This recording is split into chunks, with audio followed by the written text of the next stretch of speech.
नमस्कार, आप देख रहे हैं हरियाणा विशेष और मैं हूं आपके साथ सरिता तिवारी। करते हैं खबरों की शुरुआत। सिंघू बॉर्डर पर संयुक्त किसान मोर्चा की अहम बैठक हुई है। इस बैठक में संयुक्त किसान मोर्चा ने एमएसपी किसानों के जो जुड़े मुद्दे हैं उन पर सरकार से बातचीत के लिए 5 सदस्यों की कमेटी यहां पर गठित की है। किसान मोर्चा की अगली बैठक 7 दिसंबर को होगी। इस कमेटी के लिए युद्धवीर सिंह, शिव कुमार कक्का, बलवीर राज्यवाल, अशोक धवाले, गुरनाम सिंह चढ़ूनी जैसे नामों पर सहमति बनी है।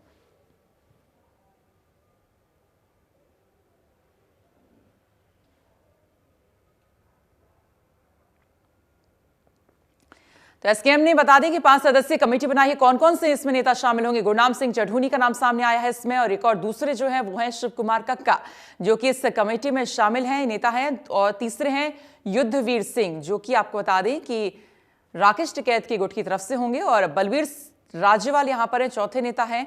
साथ ही साथ जो आपको बता दें सरकार के सामने बातचीत रखेंगे। और आखिर में 5वें हैं अशोक धावले।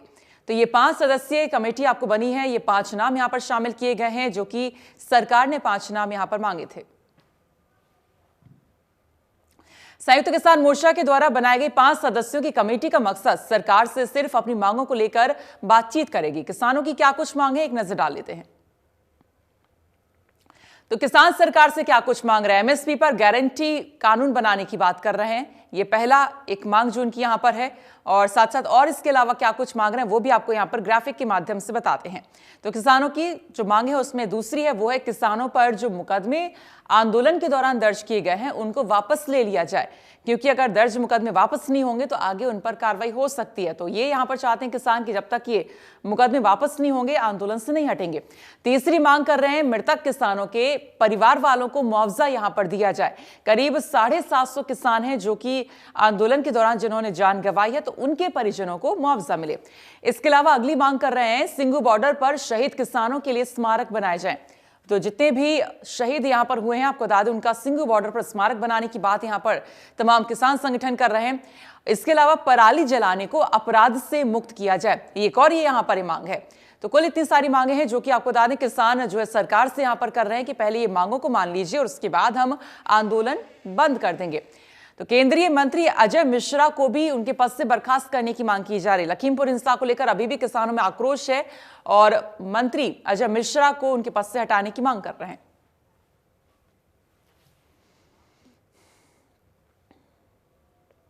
वहीं संयुक्त किसान मोर्चा ने बैठक के बाद 2 टूक शब्दों में कहा है कि जब तक सरकार एमएसपी पर कानून समेत 5 मांग नहीं मानेगी तब तक आंदोलन खत्म नहीं होगा।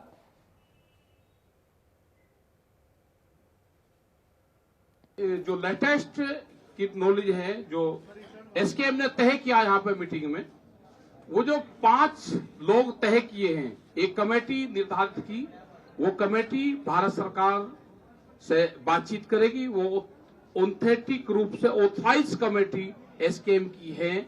उसके नाम हम बता देते हैं। ये राज्यवाल जी हैं जो सीनियर हमारे लीडर हैं, पंजाब से हैं, और शिव कुमार काका जी हैं, ये गुरनाम सिंह चढ़ूनी जी हैं, युद्धवीर सिंह जी हैं और अशोक धवले जी हैं। ये 5 लोगों की कमेटी बनाई है। जो भी सरकार से बातचीत करेंगे, किसी भी मसले पे बात होगी तो यही कमेटी ऑथराइज रूप से सरकार से बातचीत करेगी।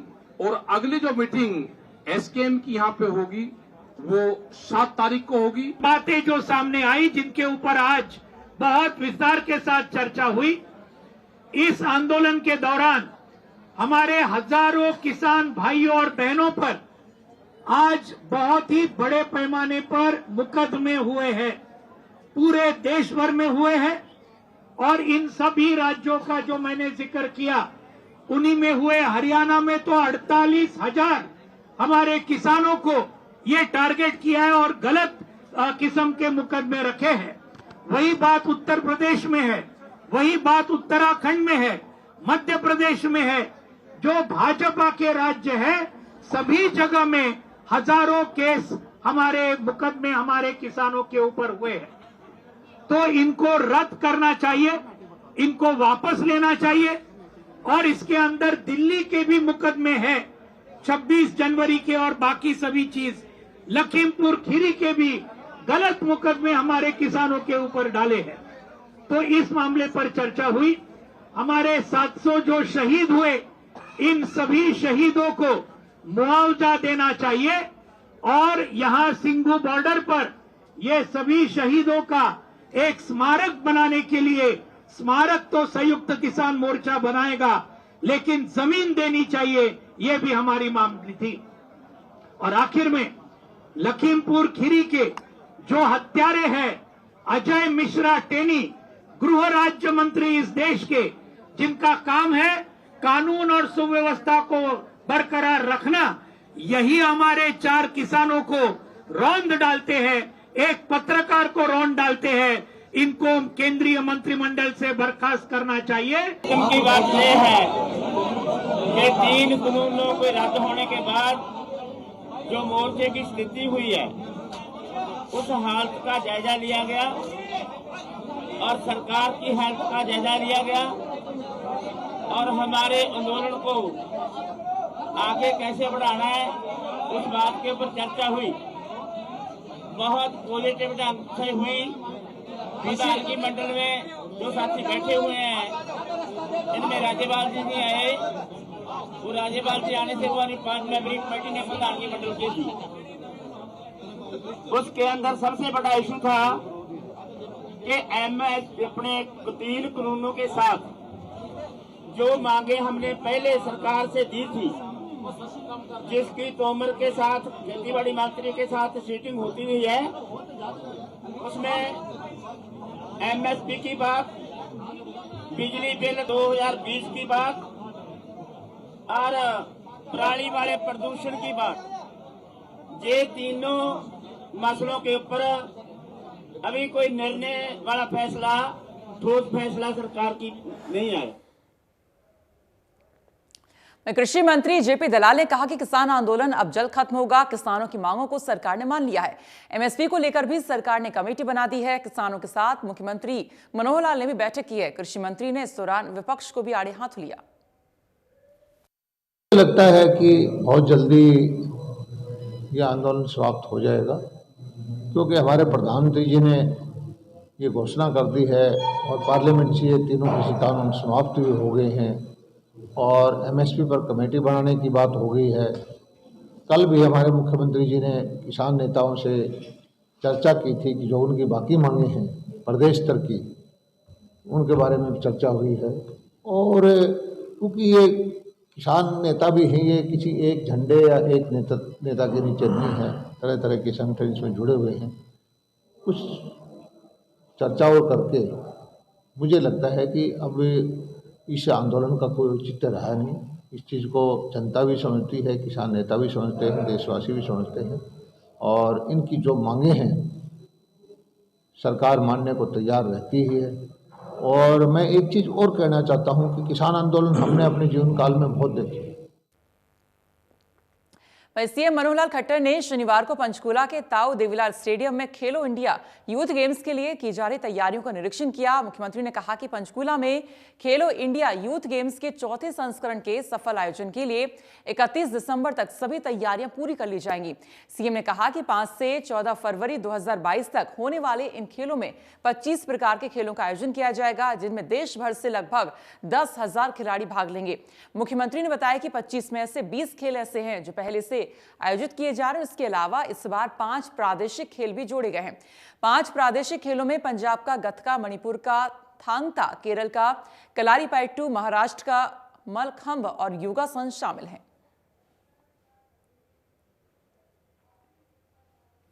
तो 5 फरवरी से 14 फरवरी तक आपको बता दें खेलो इंडिया यूथ गेम्स की ये शुरुआत हो रही है। इस बीच ये कार्यक्रम पूरा खेलों का आपको बता दें आयोजित किया जाएगा। तमाम गेम्स इसमें शामिल हो रहे हैं। पंचकूला के ताऊ देवीलाल स्टेडियम में खेलो इंडिया का ये कार्यक्रम आपको बता दें आयोजित किया जा रहा है। खेलो इंडिया यूथ गेम्स, इसमें तमाम बताया जा रहा है कि करीब 10,000 खिलाड़ी इसमें पार्टिसिपेट करने वाले हैं।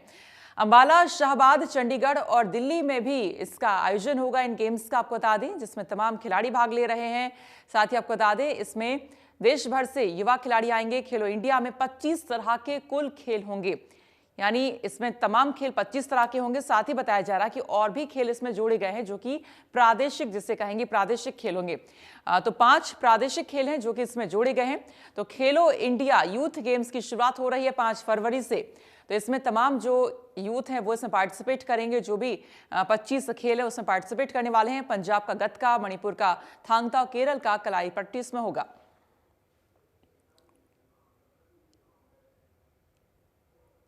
और इसके अलावा जो एक और ऐड किया गया है वो है महाराष्ट्र का मलखंभ और योगासन, ये भी इसमें शामिल किया गया है।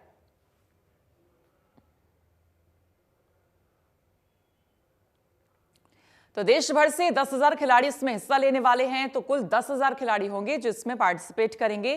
खेलो इंडिया यूथ गेम्स, इसकी शुरुआत 5 फरवरी से हो रही है और खेलों के फाइनल मुकाबले आपको बता दें 8 फरवरी से यहां पर शुरू हो जाएंगे। तो कुछ ही दिनों के बाद आपको बता दें खेलो इंडिया यूथ गेम्स की शुरुआत हो जाएगी। सीएम ने कहा कि इन खेलों के लिए आवश्यक आधारभूत संरचना के विकास के लिए 250 करोड़ रुपए खर्च किए जाएंगे। मुख्यमंत्री ने कहा कि हरियाणा निरंतर खेलों में आगे बढ़ रहा है और राज्य सरकार हर वर्ष खेलों के बजट में वृद्धि कर रही है। वर्ष 2014 से 15 में खेलों का बजट जहां 151 करोड़ रुपए था तो आज 2021 से 22 में 394 करोड़ रुपए हो गया है, जो कि 2 गुना से भी अधिक है।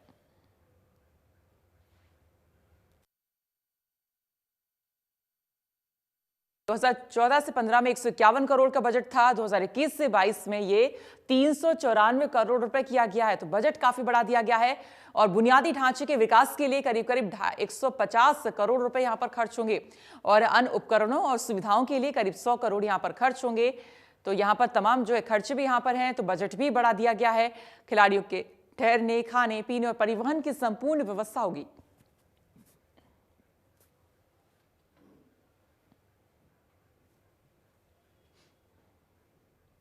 इस बार का जो खेलो इंडिया कार्यक्रम जो राष्ट्रीय स्तर का कार्यक्रम है हरियाणा को मेज़बानी के लिए मिला है।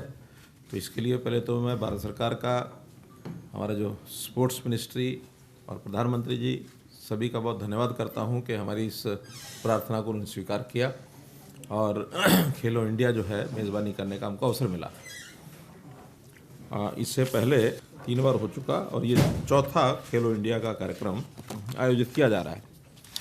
इसकी तिथियां पहले नवंबर के लिए तय हुआ था, लेकिन इस कोविड के कारण से हमने भी प्रार्थना की और केंद्र सरकार ने जो इस पर सारा जिसको कहना चाहिए कि नज़र रखे हुए, उन्होंने भी सुझाव दिया कि इसको हम थोड़ा लेट करें। तो अब ये तिथियां जो नई सिरे से तय हुई हैं 5 फरवरी से 14 फरवरी, ऐसा ये समय इसका तय हुआ है। सारे देश भर के लगभग 10,000 के आसपास पार्टिसिपेंट्स इन खेलों में आएंगे। जो अभ्यागत हैं, जो स्पेक्टेटर्स हैं, ऑडियंस है, वो इसके अलग होगी, लेकिन हमें 10,000 लोगों की तो यहाँ ठहरने की व्यवस्था उनकी सबकी करने का अपना कार्य। अगर मैं उसमें आंकड़े के नाते आपको मैं बताऊं तो खेलों का हमारा 2014-15 का जो बजट है वो 151 करोड़ रुपया था, जो बढ़कर के 21-22 में 394 का हो गया, यानी डबल से भी ज़्यादा हुआ।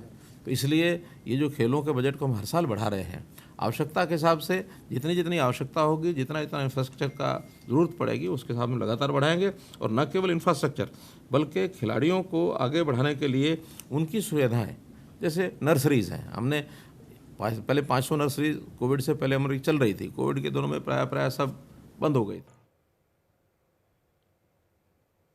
अंबाला में पिछले 1 महीने से लगातार पंडित केदारनाथ अस्पताल और चैरिटेबल ट्रस्ट के द्वारा लोगों के ई श्रमिक कार्ड निःशुल्क बनाए जा रहे थे।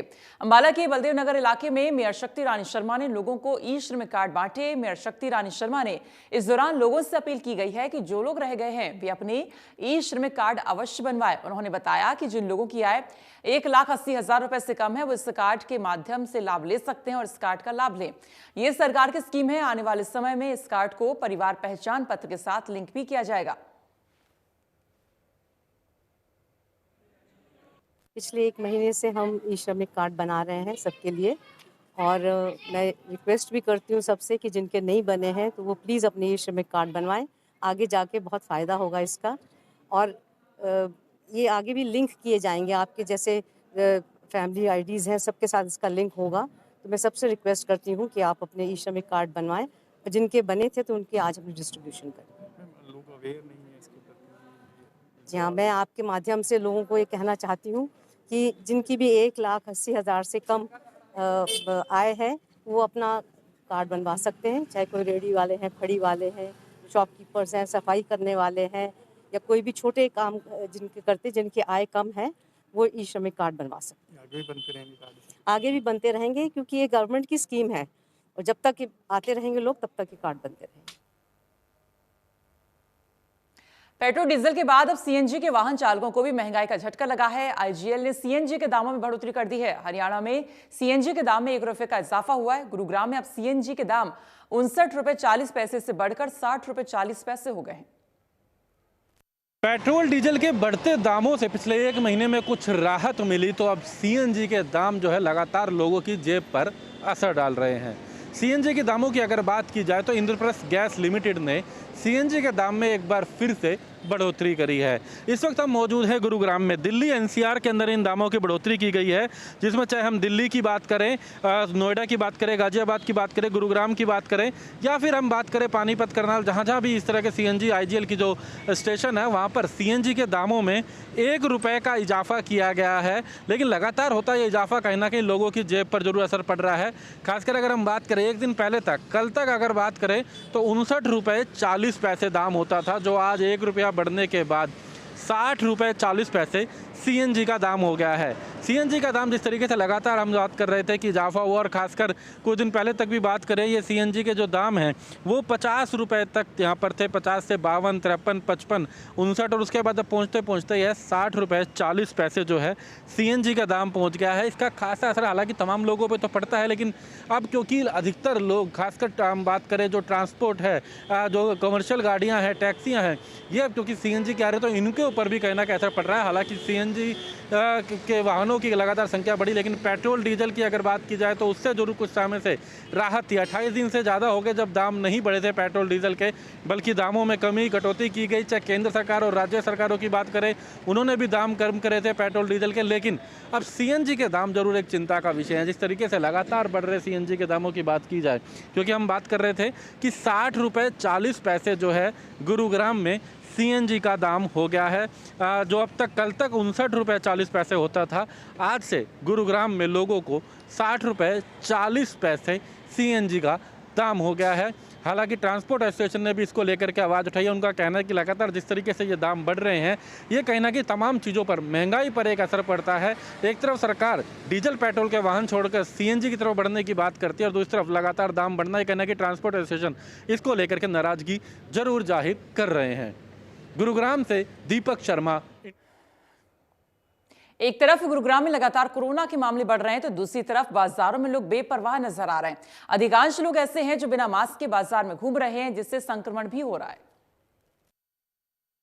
देश में ओमिक्रॉन के दस्तक के बाद से ही कहीं ना कहीं जिला प्रशासन की बात करूं या फिर स्वास्थ्य विभाग की बात करूं, कहीं ना कहीं वो सख्ती में नज़र आ रहा है, लेकिन जो लोग हैं वो लापरवाह नज़र आ रहे हैं। इस समय मैं मौजूद हूं गुरुग्राम के सदर बाजार, जहां लोग अभी भी मास्क नहीं लगा रहे हैं और साफ तौर पर जिस तरीके से स्वास्थ्य विभाग की लोगों से यही अपील है कि 2 गज की दूरी और मास्क है ज़रूरी। जिस तरीके से मैं बात करूँ, कोरोना के जो मामले थे वो बढ़े थे और एक के बाद एक जिस तरीके से अन्य जिलों के मुकाबले गुरुग्राम की मैं बात करूं 12 से 15 जो मामले प्रतिदिन कोरोना के बेर हैं, तो एक तरफ जहां ओमिक्रॉन ने दस्तक दे दिए हैं देश में और दूसरी तरफ जो गुरुग्राम की खासतौर पे मैं बात करूं जो कोरोना के मामले हैं वो बढ़ते जा रहे हैं। तो ऐसे में कहीं ना कहीं जो लोग हैं अभी भी लापरवाह नज़र आ रहे हैं। हालांकि जो गुरुग्राम पुलिस की जो टीम है वो सदर बाजार में तैनात ज़रूर है, लेकिन लोग जो है अभी भी जो है लापरवाह नज़र आ रहे हैं। ऐसे में कहीं ना कहीं जो जिस तरीके से 3rd वेव की बात कही जा रही है, कोरोना के जो मामले बढ़ रहे हैं और दूसरी तरफ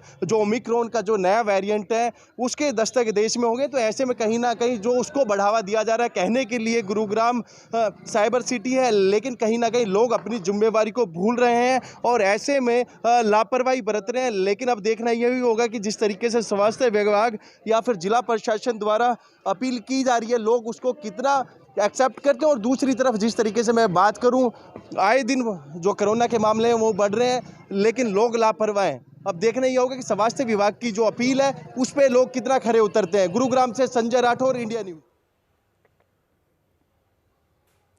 फतेहाबाद में रतिया कॉलेज के छात्रों को इन दिनों काफी परेशानी का सामना करना पड़ रहा है। रतिया के बस स्टैंड से लेकर केटी और महिला कॉलेज तक बस सेवा की यहां पर लटक कर किस तरह से जाना पड़ता है, आप यहां पर देख सकते हैं। छात्र जोखिम में डालकर जान को रोजाना कॉलेज पहुंचते हैं। इन छात्रों का कहना है कि इससे लेकर वो कई बार प्रशासन से गुहार लगा चुके हैं, लेकिन कोई सुनवाई नहीं होती है। एक बार हंगामा करने पर बस सेवा को बढ़ा दिया जाता है, लेकिन फिर से वही हालात हो जाते हैं।